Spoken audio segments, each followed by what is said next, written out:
I know that there's some type of energy, a tone that my work has that that is just inherent in the work. I don't know where that comes from. I think every artist has a tone to their work. You have a tone to your dance, even if you say this time I'm going to make it completely different. And I don't know where all that comes from. I'm not really even trying to make sense of the world. I don't really care to make sense of the world because I think it's more interesting if you don't try to make sense of things. From a very early age, I just had great pleasure in moving to music, basically.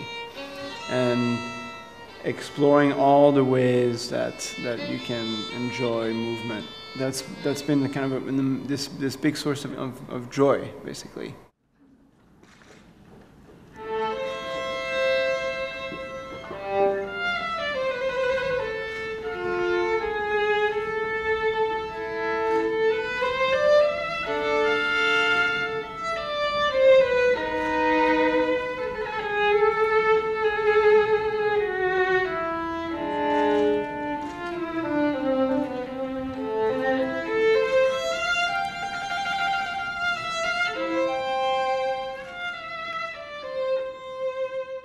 I like the idea of really engaging people in different ways. So by not necessarily just performing in theaters, that's been the goal all along of what I'm trying to do here.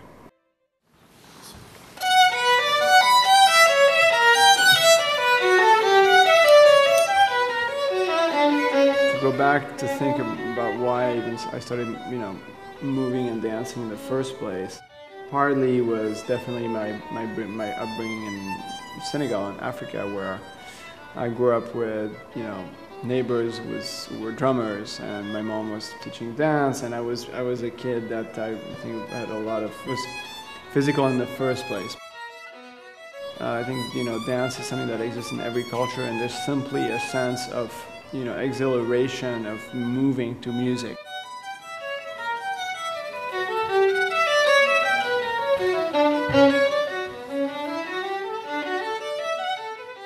I've always been fascinated by structures, what holds things together, body, what's the structure that holds the body.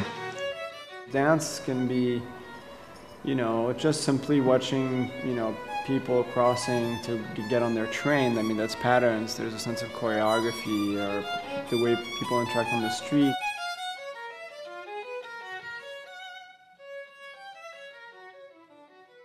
I am very much aware of physicality and very much aware of movement, of mine in relationship to other people. When I'm with other people, I always feel like I'm dancing. I've danced for years and years, clubs and clubs and clubs. I can dance all night in a club and never bump into anyone. So this fluidity that I have when I'm in public, of moving in and out and around and up, I'm always aware of the way in which people enter space, leave space, interact.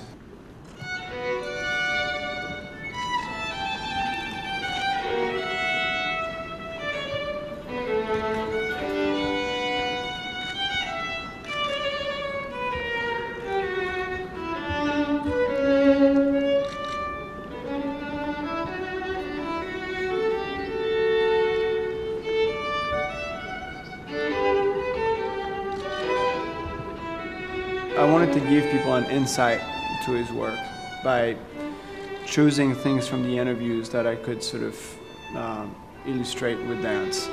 I think it's interesting to push the history of painting further and to do it with means that aren't as traditional, but to still demand that you're taken as seriously and that you have value, that the work has value, even though you use things that just have such a common use.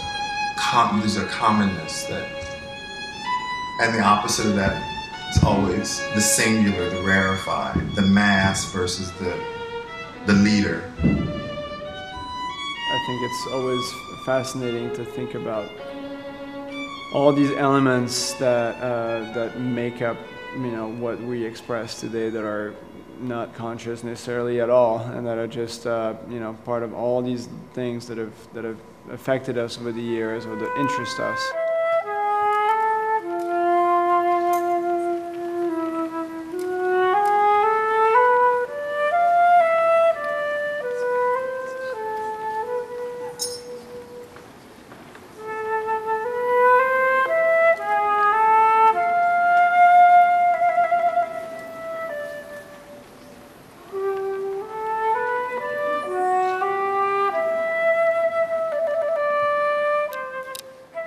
It's really about all these different stories that I can create with movement and with, you know, the personalities that I have and what inspires me and so forth. But yeah, as a choreographer, it's very much, you know, in general, as an artist anyway, it's about being observant.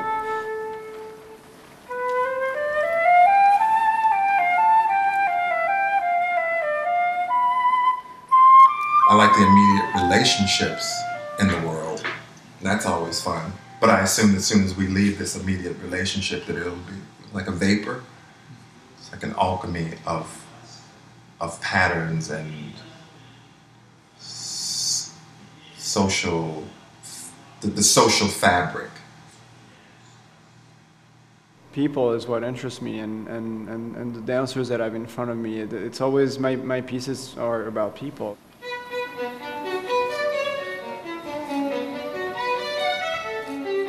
It was really just a conversation that we had. And I think it's the first step that we're taking, and I'm sure we'll do something again.